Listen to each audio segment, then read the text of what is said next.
આપે પસંદ કર્યું છે એ માધ્યમ છે વાર્તાઓ. જી, તો આપ એના થકી ભાષાને લોકો સુધી પહોંચાડી રહ્યા છો. પેલી ચોપડીઓ મેં પહેલાં ભાઈને આપી, મેં કીધું ભાઈ તું આ લઈ જા ઘેર ને બાળકોને ભણાવજે, શીખવાડજે લોકોને. એણે કીધું કે બેન મારા બાળકો તો આવું નથી ભણતા, એ તો ABCD ભણે છે. એટલું દુઃખ થયું ને એ રાતના હું એટલું રડી છું કે આપણી ભાષા માટે આવું કેમ. બાળકે લખ્યું છે મૌલિક છે કે નહીં, પછી ભાષા સજ્જતા આવે કે એની ભાષા કેવી છે, અને પછી રજૂઆત આવે. બરાબર. એટલે મૌલિકતાને આપણે પ્રાધાન્ય આપ્યું છે. લગભગ 5 ફૂટ ઊંચી ચોપડી થઈ, 25 કિલોથી પણ વધારે વજન, 12,500 પાના, 2,000 વાર્તાઓ. આપણે માનીએ નહીં, પણ અમને પહેલા વર્ષથી 10મા વર્ષ સુધી અનુભવ છે. અંગ્રેજી મીડિયમના બાળકો ગુજરાતીમાં વાર્તા લખે છે, અને પહેલો, બીજો, ત્રીજો નંબર ઇંગ્લિશ મીડિયમના બાળકોનો જ હોય. ગુડ મોર્નિંગ ગુજરાતમાં સ્વાગત છે દોસ્તો.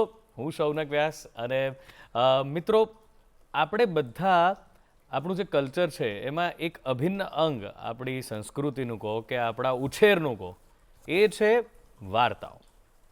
આપણે બધા સાંભળતા આવ્યા છે. અને બીજું છે ભાષા. આ બંને વસ્તુ આપણાથી ક્યારેય છૂટા નથી પડતા. વ્યક્તિ ગમે તે ખૂણે જાય વિશ્વના, પણ થોડા ઘણા અંશે એની ભાષાને સાથે લઈને જાય છે, અને એ વાર્તાઓ જેણે સાંભળી છે એની રચનાત્મકતાને સાથે લઈને જાય છે. એક બહુ સુંદર ગીત છે જે આપણે બધા ગાતા હોય છે ને. બેઝિકલી તો એ ગીત છે એ આપણા ગુજરાતની સંસ્કૃતિને ઉજાગર કરતું ગીત છે. બહુ સરસ એના શબ્દો છે. જય સોમનાથ જય દ્વારિકેશ જય બોલો વિશ્વનાથાતની, સ્વર્ણ અક્ષરે લખશે કવિઓ યશ ગાથા ગુજરાતની, આ ગુણવંતી ગુજરાતની, જય જય ગરવી ગુજરાતની. ભાષા એ કેટલી મજાની છે. આજે એક મુખડું પણ મેં આ કવિતાનું ગાયું, ગીતનું ગાયું, એમાં કેટલા સુંદર શબ્દો છે. અને ગાથા, યશ ગાથા એટલે એક એવી વાર્તા. તો આપણા બધાના જીવન સાથે આ વાર્તાઓ જોડાયેલી છે. અને એવું કહેવાય કે આ જે વાર્તાઓ છે એના થકી એ ભાષા પણ પ્રવાહિત થતી રહે છે એક પેઢીથી બીજી પેઢીમાં, અને આગળ વધતી રહે છે. તો એવી ભાષાનું જતન કરવાનું કામ અમુક લોકોએ હાથમાં લીધું, એ બીડું ઝડપ્યું, અને એમ કહેવાય કે ભાષાની સેવા કરવાનો જે યજ્ઞ શરૂ કર્યો એને જ આખો જીવન સમર્પિત કરી દીધું હોય એવા ઘણા લોકો છે. અને કદાચ એવા વ્યક્તિઓના લીધે જ આજે પણ ભાષાનું ગૌરવ અકબંધ છે. આજે ગમે એટલી ભાષાઓનું આજે એક એવો સમય આવ્યો છે કે બધી વસ્તુઓ શોર્ટકટમાં જ જોઈએ છે. બહુ લાંબુ બોલવું નથી ગમતું, અઘરા શબ્દો બોલવું એ આપણા હવે ફેશનમાં નથી એવું કહીએ છીએ.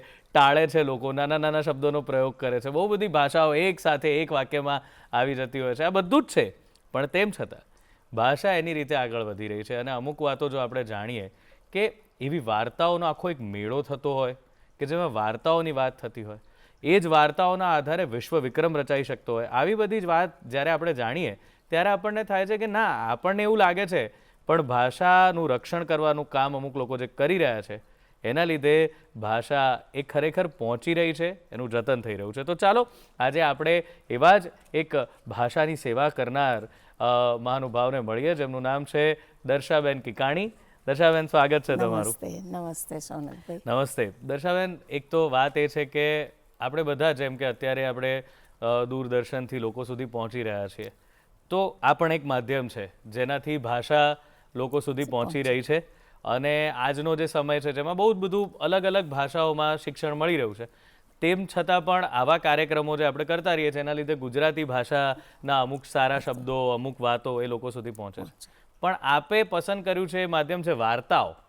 જી, તો આપ એના થકી ભાષાને લોકો સુધી પહોંચાડી રહ્યા છો. તો આ શરૂઆત કેવી રીતે થઈ અને વાર્તાઓ કેવી રીતે મગજમાં આવી કે આના થકી કામ થવું જોઈએ? બહુ ઇન્ટરેસ્ટિંગ શરૂઆત હતી. હું એક કંપનીમાં એજ્યુકેશનલ સોફ્ટવેર બનાવતી હતી, ગુજરાતી ભાષા શીખવવા માટેના. ભાષામાં ગણિત અને ભાષા ગુજરાતી ભાષામાં, અને અંડર પ્રિવિલેજ છોકરાઓ માટે. એટલે જ્યારે સ્કૂલોમાં અમે જઈએ તો જોઈએ તો બાળકોને ગુજરાતી ભાષા બરાબર આવડે જ નહીં. 5મા 7મા ધોરણમાં ભણતા બાળકો પણ બીજા ત્રીજા ધોરણ જેવું. હવે મને લાગ્યું કદાચ અંડર પ્રિવિલેજ સ્કૂલો છે એટલે એવું થતું હશે. પછી સારી સ્કૂલોમાં ગયા તો ત્યાં પણ ગુજરાતી ભાષાની એવી જ દશા જોઈ. એટલે બહુ દુઃખ થયું. એટલે હું રોજ આવીને મારા હસબન્ડને કહું કે આ કેમ આવું. કંઈક તો આપણે કરવું જોઈએ, કારણ કે બાળકને બિચારાને તો ખબર નથી કઈ ભાષામાં ભણવું કે નહીં.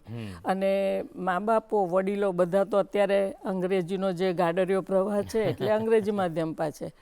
શિક્ષકો પણ બિચારા એટલા બધા ઓવરલોડ થયેલા છે, એ લોકો પણ શું કરે? સરકાર પોતાના મુદ્દાઓમાં બિઝી હોય તો આ કામ કોણ કરે?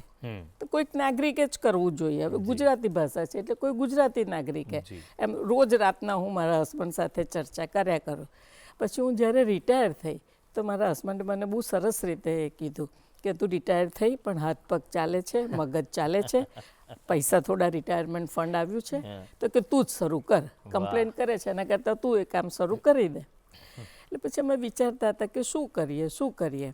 પછી વિચાર આવે કે બધા કવિતા તો લખી ના શકે, નિબંધ એકદમ અરસિક જેવી વસ્તુ એ પણ ના, પણ વાર્તાઓ બધા જ લખી શકે, બધા જ બોલી શકે, બધાને સાંભળવાનું પણ ગમે. તો આપણે બાળકો પાસે વાર્તા લખાવીએ તો કેવું? પહેલાં તો લાગ્યું કે બહુ મોટું કામ છે ને કેવી રીતે થશે. પાછા પૈસા લિમિટેડ આપણી પાસે, એટલે કોઈ જાહેરાત કેવું આપવું નહોતું. એટલે આપણે મીડિયાનો, સોશિયલ મીડિયાના જ ઉપયોગથી આપણે આગળ વધવું છે એ રીતનું નક્કી કર્યું હતું. એટલે પછી એના માટે અમે બધા પુસ્તકો ને આ ને તે બધું લેવા ગયા તો છેક બેઝિકથી શરૂ કર્યું કે આ પેલી એક બિલાડી જાળીવાળી એ બધું લાવી. અને તો પછી લેતી હતી હું ચોપડીઓ. તો બીજો એક સેટ મેં કીધું મારે ઘેર કામ કરવાવાળા ભાઈ છે એમના બાળકો માટે પણ આપણે લઈ લઈએ.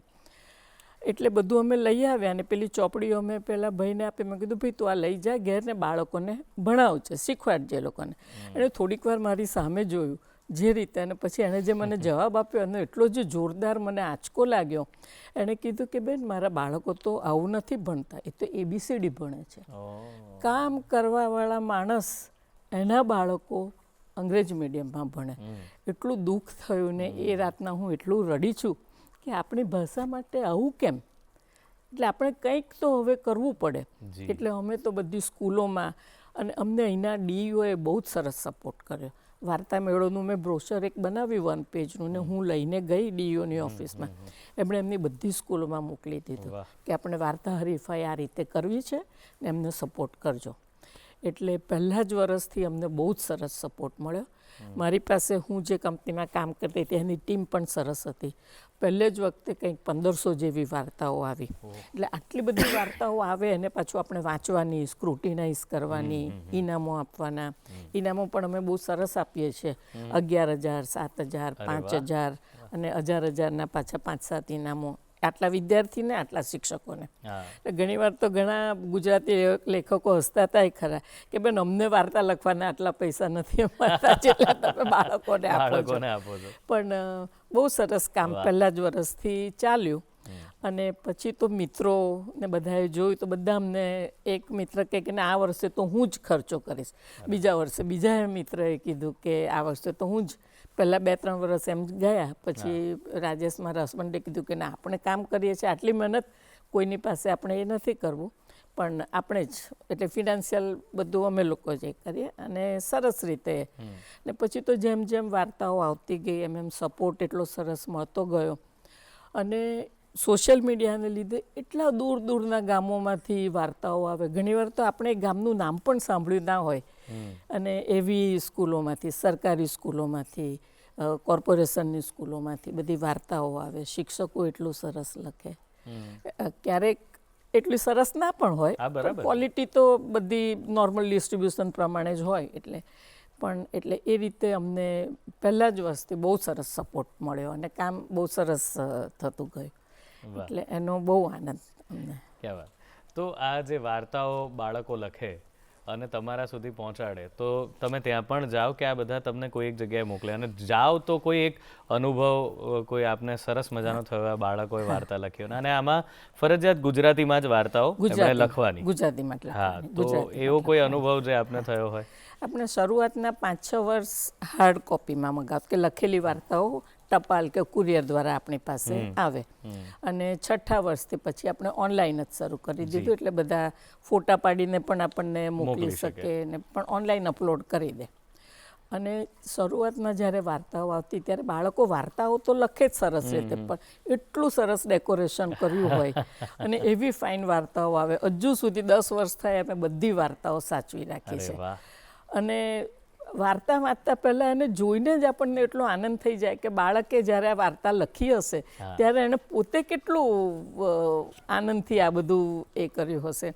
એક હું વાર્તા કીડીબેન અને હાથીભાઈના લગ્ન થાય અને એની કંકોત્રી, અને એ કંકોત્રી બનાવીને એ દીકરીએ એટલી સરસ મોકલી હતી અને એ કંકોત્રી પણ હજુ સુધી મેં સાચવી રાખી છે. એ દીકરીને હું મળવા ગઈ હતી રાંદેસણમાં BAPS સ્કૂલ, એની દીકરીઓ, એ સ્કૂલમાં પણ બહુ જ સરસ કામ થઈ રહ્યું છે. એમના ડાયરેક્ટર છે નીતાબેન, છોકરીઓ પાસે એટલું સરસ કામ કરાવે અને દર વર્ષે એમને ત્યાંથી વાર્તાઓ આવે ને એટલે અમે બધું બાજુ પર મૂકી દઈએ અને પહેલાં એ જ વાર્તાઓ વાંચીએ.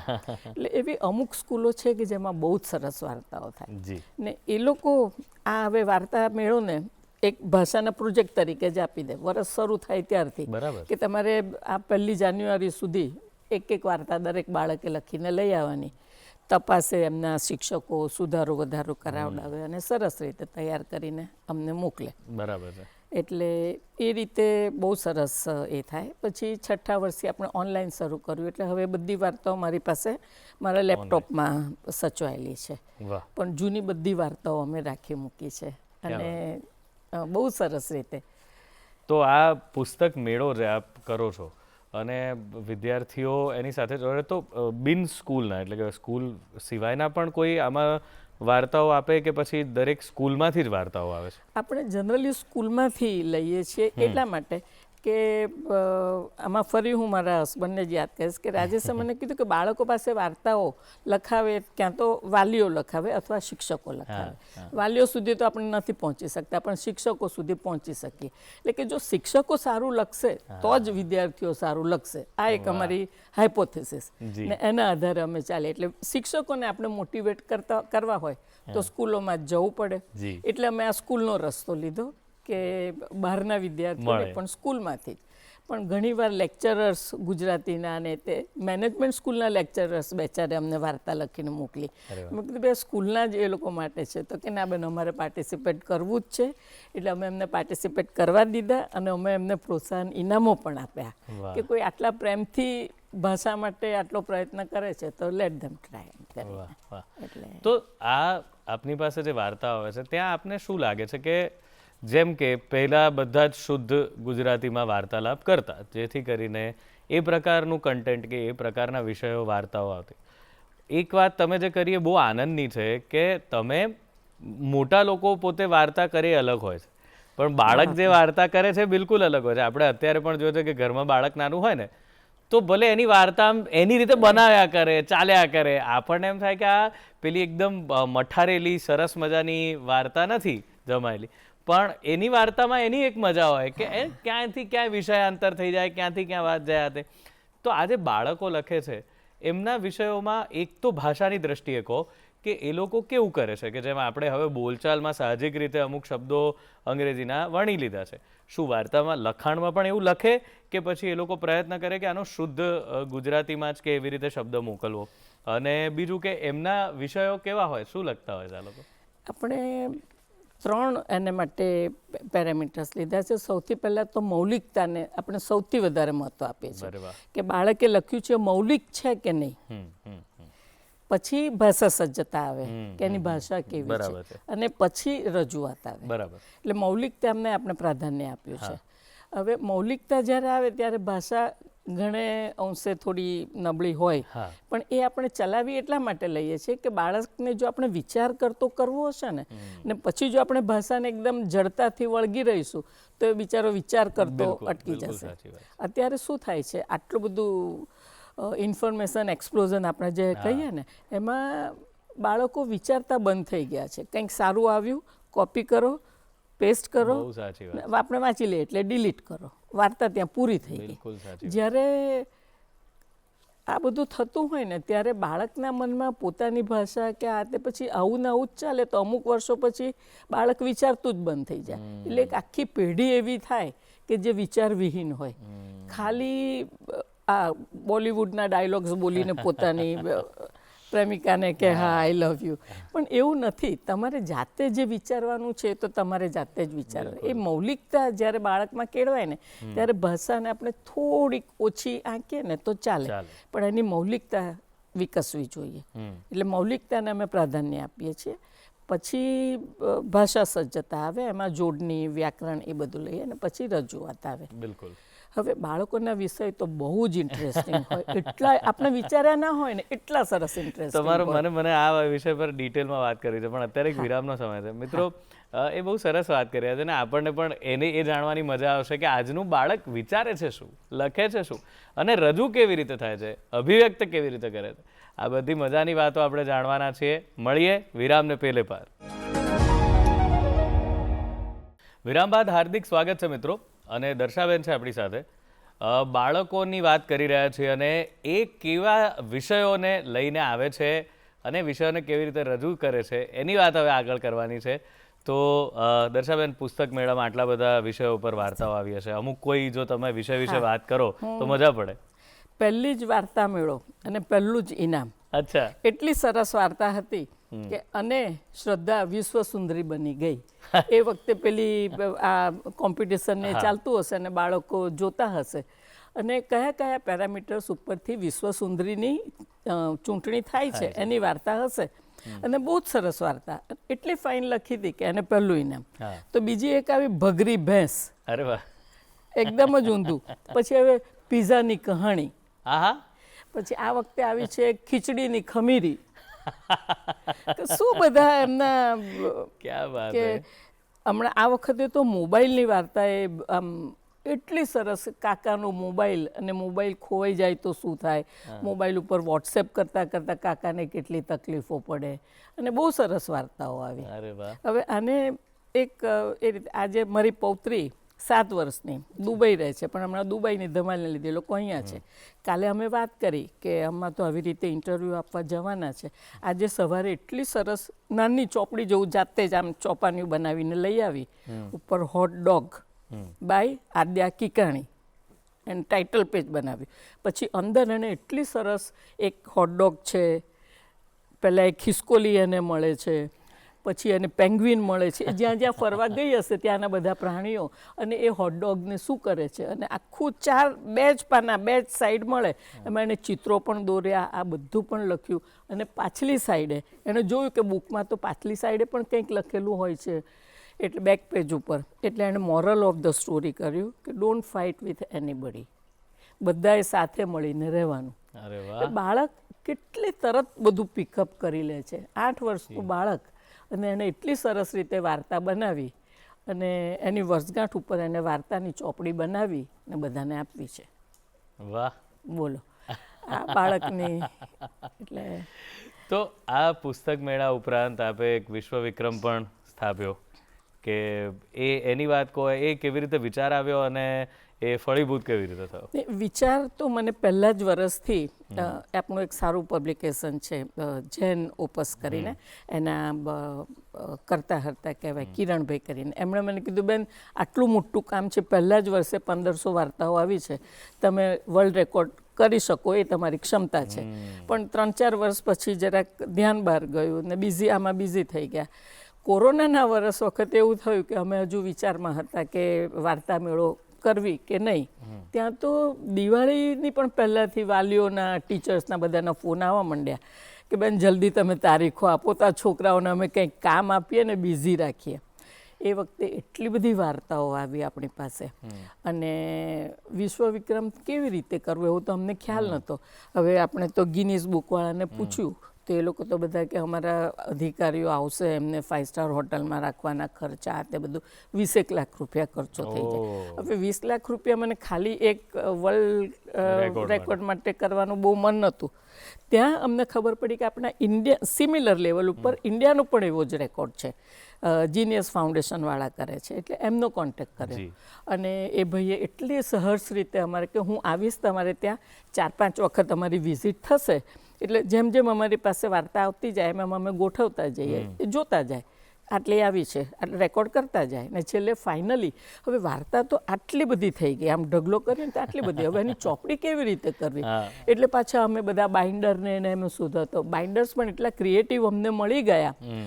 એમણે એટલી સરસ રીતે એકમાં ચોપડી વાર્તાઓ ગોઠવીને આટલી લગભગ 5-1 ફૂટ ઊંચી ચોપડી થઈ. 25 કિલોથી પણ વધારે વજન, 25 કિલો ને 500 ગ્રામ કે એવી કંઈક, 12,500 પાના, 2,000 વાર્તાઓ, અને એવી એટલું સરસ મારી પાસે એ છે, હું તમને એનું બતાવું કે કેટલી સરસ છે એ ચોપડી. હા, જો તમે, ક્યાં વાત. અને આ બધી જ વાર્તાઓ 2,000 વાર્તાઓ છોકરાઓએ લખેલી, બાળકોની? હા, બાળકો અને શિક્ષકો, પણ મેઇનલી બાળકો અને મેઇનલી બાળકો. અને એ જ્યારે એમણે અમને કીધું ત્યારે અમે એટલા ખુશ થઈ ગયા. અને કોરોનાનો ટાઈમ હતો, આપણા AMAમાં, અમદાવાદ મેનેજમેન્ટ એસોસિએશનમાં આપણે એનું ઇનામ વિતરણ સમારોહ કરેલો. એટલી ભીડ, અને આપણે પેલી એને લીધે ત્યારે બધી જે હતી ને, એક સીટ ઉપર બેસે, એક સીટ ખાલી રાખવાની, અને હોલ તો આમ હકડે ઠાઠ ભરાઈ ગયો હતો. અને એ લોકોએ અમને જે ઇનામ વિતરણ કર્યું ને ગોલ્ડ મેડલ આપ્યા અને આ તે, પછી કે તમને તો આપીએ, એની સાથે આ વખતના જે વિજેતાઓ છે એ લોકોને પણ આપણે આપીએ. એટલે એ લોકોને પણ આપ્યા. અને બહુ સરસ અમને એ વર્લ્ડ રેકોર્ડનું બહુ જ સરસ રીતે આખો પ્રોગ્રામ, અને સહાય પણ એ લોકોની બહુ સરસ મળી. એટલે ને એ પછી તો આપણા માતૃભાષા અભિયાન, એ 5મે વર્ષે થયું. 7મે વર્ષે માતૃભાષા અભિયાન તરફથી પણ એ લોકોએ પણ અમારા આ કાર્યને બહુ સારી રીતે નોંધ લઈ અને સરસ એવોર્ડ આપ્યો એમણે. અને નાના મોટા તો ઘણા બધા એવોર્ડ મળતા જ રહે છે અમને. મેઇન તો કુમારપાળભાઈએ પણ અમને બહુ જ સરસ, અમે એમને ત્યાં 3-4 વર્ષથી ઇનામ વિતરણ સમારોહ એ હાજર રહે. આટલા બિઝી માણસ, પદ્મશ્રી અને જૈન ધર્મના એમાં વાર્તા લેખનમાં વિશ્વકોશ આખું સંભાળે, એટલા બિઝી માણસ પણ વાર્તા મેળોની એ શરૂ થાય પ્રોગ્રામ ત્યારથી આવીને બેસે તો પૂરો થાય ત્યાં સુધી 2-2.5-3 કલાકે અમારી સાથે બેઠા હોય, એમનું ગાઈડન્સ આપે. ને એવા તો ઘણા લોકોએ, પહેલા વખતે ધીરુબેન પટેલ, જે એમણે પ્રોગ્રામ શરૂ, પહેલું જ વરસ હતું એટલે આપણે જરા થોડા રિઝર્વ હોય, શું થશે શું નહીં. એમણે આવીને એટલું સરસ અમને પોઝિટિવલી જેમ ધક્કો માર્યો એ કહીએ ને, તો હજુ સુધી અમે દોડીએ છીએ. અને બહુ બધા એક પછી એક મહાનુભાવો દર વર્ષે આપણને 3-4 ગેસ્ટ આવે, અને સરસ રીતે આ વખતે રમેશભાઈ તન્ના આવી ગયા, એમણે એટલી સરસ રીતે અમને કર્યું. તો આપ તો આ પ્રવૃત્તિ કરી રહ્યા છો, અને આપ તો પૂર્ણ સમય આમાં આપીને આ કામ તો કરો છો, પણ આપની સાથે આજની પેઢીના, એટલે કે જેને યુવા કહેવાય, બાળકો પણ નહીં, પણ એમનો અભિગમ કેવો છે કે એ લોકો કેવી રીતે આ વાર્તાઓ, આપણી ભાષાની વાર્તાઓ એને જુએ છે? એ કોઈ આપની સાથે ટીમમાં ખરા કે એ લોકો કેવી રીતે કામ કરે? મારી ટીમમાં છે બધા યંગસ્ટર્સ, જે આપણે 35-40 વર્ષના કહીએ ને એવા. અને એ લોકો અમને બહુ સપોર્ટ કરે. ટેકનિકલ ટીમ પણ બહુ સરસ છે, એટલે એ લોકોનો સપોર્ટ પણ એટલો સારો. અને બાળકો, ટીચર્સ, જે સ્કૂલમાં અમે જે ટીચર્સ પણ યંગ હોય, એટલે 35-40s, અને બધાનો સપોર્ટ અમને બહુ સરસ રીતે મળે છે. અને એ સપોર્ટ વગર તો આટલું સરસ કામ થાય જ નહીં, કે શિક્ષકો અને વાલીઓનો સપોર્ટ તો ફૂલ. આપણે વાલીઓની વાત કરી, તો વાલીઓનું કોઈ એવું કોઈ ફીડબેક કે એમની સાથે થયેલો કોઈ આપનો સંપર્ક કે એવી કોઈ વાત? કારણ કે જ્યારે આ બાળકો વાર્તા, જેમ કે આપે આદ્યાની વાત કરી, તો એણે આટલું લખ્યું, તો દાદી તરીકે તમને એક આનંદ પણ થયો. જોકે આપના પરિવારમાં છે એટલે જરાક એ હોય કે આવું, પણ અમુક લોકો એકદમ આશ્ચર્ય અને રોમાંચિત થઈ જતા હશે કે ભાઈ આ અમારા જ બાળકે આવું લખ્યું, કે એને ક્યાંથી આવ્યું? તો એવા કોઈ વાલીએ આપની સાથે વાત કરી અને એમણે કોઈ પોતાનો એક્સપિરિયન્સ શેર કર્યો? ઇનામ લેવા માટે જ્યારે આવે ને, ત્યારે વાલીઓ પોતાના બાળક આટલું સરસ કામ કરી શકે છે એનું કદાચ એમને પોતાને પણ વિશ્વાસ ના હોય કે મારા બાળકે આટલું બધું, કે 1000 વાર્તાઓમાંથી જે તમે ગણી ગાંઠી 5-7-10 વાર્તાઓ કરો સિલેક્ટ, એમાં મારા બાળકે લખ્યું. એટલે એ લોકો તો એટલા બધા ખુશ હોય ને, એ લોકો અમને એટલું સરસ રીતે કહેતા કે બેન, તમે અમારા બાળકને આટલું બધું પ્રોત્સાહન આપ્યું, બાકી અમને ખબર નથી પડતી. પણ મારે વાલીઓને ખાલી એટલું જ કહેવાનું કે બાળકો સાથે તમે કોમ્યુનિકેશન કરતા રહો. ને વાલીઓ કરતા વડીલો સાથે, નજીકમાં જે રહેતા હોય વડીલો, ઘણીવાર આપણે નહીં પાડોશી હોય, દાદા દાદી હોય, પણ એ અને બાળક વચ્ચે કોઈ કોમ્યુનિકેશન ના હોય, કારણ કે બાળક ઇંગ્લિશ મીડિયમમાં ભણતું હોય, દાદા દાદીને એટલું સરસ ઇંગ્લિશ આવડતું ના હોય, ને મમ્મી પપ્પાને એમ થાય કે હવે શું આમની સાથે. પણ એ જે ત્રીજી પેઢી સાથે સંપર્ક રહેશે ને, તો બાળકને દાદા દાદીના અનુભવનો લાભ મળશે. અને દાદા દાદીને બાળકની જે એનર્જી છે ને એનો લાભ મળશે અને એનાથી જે આખું નવું આપણું ક્રિએટ થશે ને વર્ગ આખો એ બહુ ખરેખર બહુ સરસ હશે. હું આપને એ જ પૂછવા જતો કે આપ તો આવી રીતે આ પ્રવૃત્તિ કરો છો, પણ જો આ જ પ્રવૃત્તિ જે આપનું સપનું છે, જે રીતે આપ જે વાતને લઈને આપે આ શરૂ કર્યું કે ભાઈ ભાષા ક્યાંક ખોવાઈ ના જાય, ભૂલાઈ ના જાય, આપણા જ બાળકો નથી સમજી રહ્યા, તો આ એક તો રીત તમે બતાવી કે ત્રીજી પેઢી સાથે પણ કમ્યુનિકેટ, પણ કોણે શું કરવું જોઈએ જેથી, કારણ કે વાર્તા મેળામાં વાર્તા લખીને તો લોકો મોકલવાના, પણ એના સિવાય આને શું પોતાના જ ઘરમાં કેવી રીતે આને એ કરી શકાય? હું કદાચ એવું માનું કે બાળકે ને છેક આપણા ગમે તે ઉંમર સુધીના કે દરેક વ્યક્તિએ રોજ એટલીસ્ટ 8-10 લીટી જ, હું તો વધારે પણ નથી કહેતી, એટલું કંઈક ક્રિએટિવ લખવું જોઈએ. વાહ, સિમ્પલ વસ્તુ. આજે મેં ભાખરી ખાધી તો ભાખરી કેવી હતી, શેમાંથી બની, ભાખરીના બદલે બીજું શું ખાઈ શકાય કે કેમ ના ખાઈ શકાય, ઘણું બધું સિમ્પલ વસ્તુઓ ઉપર તમે બહાર ગયા અને બસમાં ગયા તો બસમાં તમે શું જોયું, આજના બાળકોનો કેવો વ્યવહાર છે, આજના યુવાનોનો કેવો વ્યવહાર છે, યુવાનો કેવા કપડાં પહેરે છે, એનું પોઝિટિવ શું, એનું નેગેટિવ શું, તમે ચોપડીઓ વાંચી, વિષયો તો તમને અનેક મળી રહે. ખાલી 8 કે 10 લીટી જો તમે રોજ પણ લખો તો 2 વસ્તુ થાય, એક તમારું મૌલિક વિચારવાનું થાય અને બીજું તમારી ભાષા ઉપર. જ્યારે આપણે લખીએ ને ત્યારે ભાષા ઉપર કંટ્રોલ વધતો જ જાય.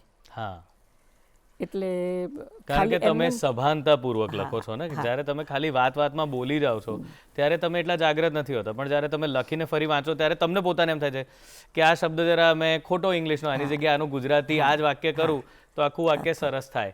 એમ કરતાં કરતાં તમારું મગજ પણ એ વિચારવા માટે પ્રયત્નશીલ બને છે કે આનું ગુજરાતી શબ્દ થાય શું, કે કયો છે, અને હું એને એમાં લખું. બોલવામાં આપણે બોલી જઈએ છીએ કારણ કે આપણે નિર્ધારિત સમયમાં પૂરું કરવું છે કે મારે હવે આ વાત આગળ વધારવી છે. જી. અને બીજી એક સરસ વાત કે અંગ્રેજી મીડિયમના બાળકો, આપણે માનીએ નહીં પણ અમને પહેલા વર્ષથી 10મા વર્ષ સુધી અનુભવ છે, અંગ્રેજી મીડિયમના બાળકો ગુજરાતીમાં વાર્તા લખે છે અને પહેલો, બીજો, ત્રીજો નંબર ઇંગ્લિશ મીડિયમના બાળકોનો જ હોય. અચ્છા, બહુ આશ્ચર્યજનક અને આનંદ સાથે સાનંદ આશ્ચર્યજનક વાર્તા છે કે એમાં એમના વાલીઓનો 100% ભાગ અને શિક્ષકોનો પણ એટલો ભાગ. બાળક તો ખરું જ, બાળક તો હોશિયાર જ હોય, ઇંગ્લિશ મીડિયમમાં ભણતો હોય એટલે એ સાહિત્ય પણ વાંચતો હોય અને ગુજરાતીનું પણ વાંચતો હોય એટલે એને ડબલ એક્સપોઝર મળે.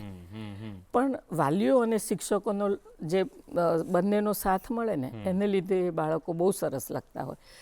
ભાષામાં એટલે કદાચ ગ્રામરમાં, સ્પેલિંગમાં કાચા પડે એ સુધારી શકાય, પણ એમની જે મૌલિકતા છે ને એ એમાં બહુ સરસ રીતે બહાર આવે છે. અને આપણે કહીએ છીએ કે અંગ્રેજી મીડિયમમાં ભણે છે, પણ ખાલી અંગ્રેજી મીડિયમમાં ભણે એટલે ભાષા ભૂલાઈ જશે એવું માનવાની જરૂર નથી. જો ઘરમાં વાલીઓ જાગૃત હશે તો ભાષા નહીં ભૂલાય. જી. હવે આ પુસ્તક મેળા, વાર્તા મેળા તો આપણે દર વખતે કરીએ, હવે આગળ શું કે જેનાથી આ વધારે, કારણ કે હવે તો આ વાર્તા મેળો એટલો મોટો થઈ ગયો છે કે તમારે જ એટલે બધી વાર્તાઓ ને બધું આવતું હશે, તો હવે આગળ નવું કંઈ આના વિશે? મને એવો વિચાર આવે છે, આ વિચાર જ છે ખાલી તમે પૂછ્યું એટલે, કે આ તો આપણે કરીએ પણ કદાચ સરકારી લેવલ ઉપર કે દરેક તાલુકાની સ્કૂલો ભેગી થાય અને એ લેવલ ઉપર શરૂ થાય, તાલુકામાંથી પછી જિલ્લા લેવલ સુધી જાય અને પછી રાજ્ય લેવલ સુધી થાય. હવે એ બધું કરવાની એક ઇન્ડિવિજ્યુઅલ તરીકે આપણી એટલી ક્ષમતા પણ નહીં, આપણી પાસે ઇન્ફ્રાસ્ટ્રક્ચર પણ નહીં, પણ એ કામ જો હાથમાં લેવાય તો છેક તમે નીચેના, હું ઘણીવાર નિરાશમાં કીધું, આટલી શાળાઓ છે ગુજરાતમાં જ, હજારો, મને લાગે 36,000 કે કંઈક શાળાઓ છે. હવે એ બધી શાળાઓ સુધી તો આપણે પહોંચી ના શકીએ, તો એ જો કામ કોઈ હાથમાં લે, સરકારી લેવલ ઉપર કરવું પડે, તો એ રીતે વાર્તા મેળોને એક મોટો પુશ મળે કે દરેક લેવલ ઉપર બાળક પાસે વાર્તા લખાવાય. ભલે બાળક ગમે તેવી કે બહુ સરસ હોય એવું જરૂરી નથી, ઘણી કચાશ હશે એમાં, પણ એ લખતો તો થાય, એ બાને વિચારતો તો થાય, ને દરેક બાળક અમે અત્યારે 300 400 500 સ્કૂલ સુધી જ પહોંચી શકીએ, ભલે દૂર દૂરના એમાં પહોંચીએ, પણ તોય હજુ બધી સ્કૂલોમાં નથી પહોંચી શકતા. આને માટે હું ઘણીવાર વિચારું ને તો હું ડિપ્રેશનમાં આવી જાઉં. એટલે મારા હસબન્ડ કાયમ મને કહે એક વાર્તા, એ પણ વાર્તા જ કે દરિયા કિનારે એક બાળક ફરતો હતો અને મોજા ઓટનો સમય હતો, એટલે મોજા આવે અને પાછા જાય, આવે અને પાછા જાય. એમાં બધી જેલીફિશને લઈને આવે, દરિયા કિનારે જેલીફિશ બધી છૂટી જાય ને પાણી પાછળ જતું જાય. પેલા બાળકે જોયું કે આ તો જેલીફિશ બિચારી રહી ગઈ, એટલે એ ઉપાડીને જેલીફિશ દરિયામાં નાખતો જાય. તો પાછળ આપણા જેવું કોઈ વડીલ હશે તે કે આટલી બધી જેલીફિશ છે, તું કેટલાને એ કરીશ? તો કે મારાથી જેટલાને થાય એટલાને તો હું કરું, એને તો નવું જીવન મળે. એટલે એ હું જ્યારે ડિપ્રેશનમાં હોઉં ત્યારે મારા હસબન્ડ મને બહુ આ રીતે મોટિવેટ કરે કે આપણે જે કામ હાથમાં લીધું છે, અભિયાન તો બહુ મોટું છે, અને એક સામાન્ય નાગરિક તરીકે કદાચ આપણી ત્યાં સુધી પહોંચવાની ક્ષમતા નથી.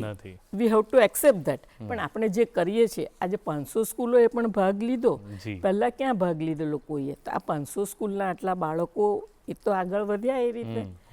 એટલે પણ જો આ કામ આગળ ને આગળ થતું જાય, અને બીજું કે આજે અમે વાર્તા મેળોની ચોપડીઓ કરીએ છીએ, જે ઇનામી વાર્તાઓની બહુ જ સરસ ચોપડીઓ હોય આપણે આવી બધી, તો એ ચોપડીઓ પણ જો સ્કૂલો સુધી પહોંચે, બધી સ્કૂલોમાં પહોંચે, તો બાળકોને ખ્યાલ આવે કે આપણા જેવા જ બાળકો આવું લખી શકે છે, તો આપણે કેમ નહીં?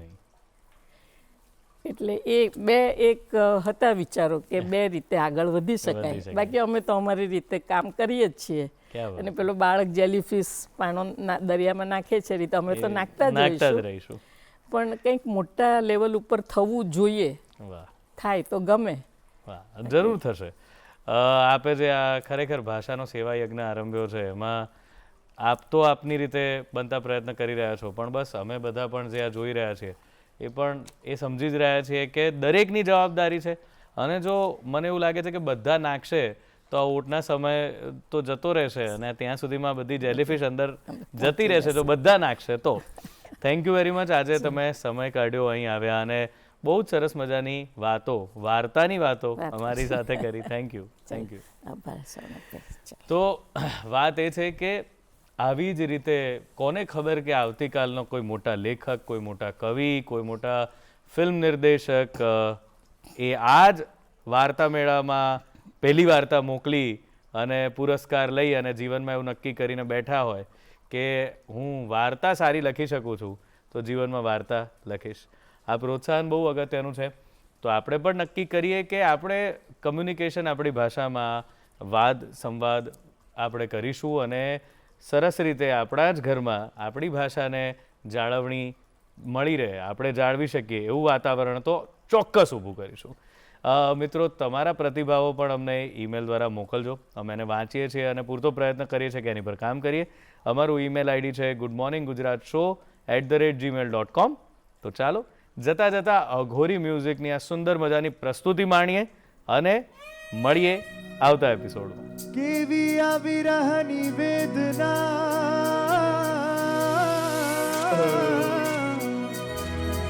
કે તને ગોતું ગોતું ગોતું ચારે કો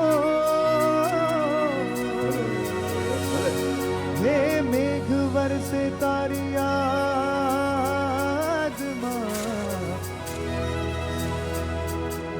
એ દાડે કહું કે મોર, એ દાડે કહું કે મોર રે તને આમ ગોતું તેમ ગોતું, આ ગોર ગોતું પેલી ગોર ગોતું, ગોતું તારો સંગાથ રે, ગોતું તારો સંગાથ.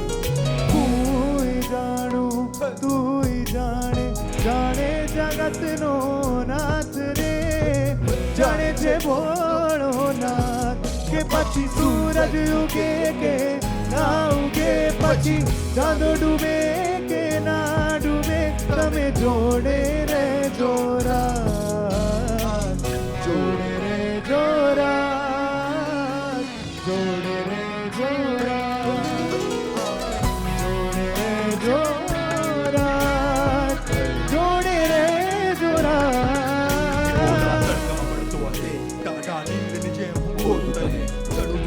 જોડે હજાર પણ હજારમાં એક હું જોઉં તને જંગલ બધા જનાવર ક્યાંથી એકિયામાં જોઉં તને ખાલી હાથોમાં આવે તું તો અંધારું જીવન થોડું બને હું શોધું તને જાણે સંગીત શોધે કોઈ રાહ જાણે શબદી શોધતી રાહ જાણે મીરા શોધે ઘનશ્યામને જૂની બીમારીની દવા એવી હવા બનીને પ્રશ્ન જે રોકે ના જોકાય જાણે સુબગાસમાં વહેતો જ્વાળા પ્રવાહ તું જોડે રે જોડા જોડે રે જોડા જોડે રે જોડા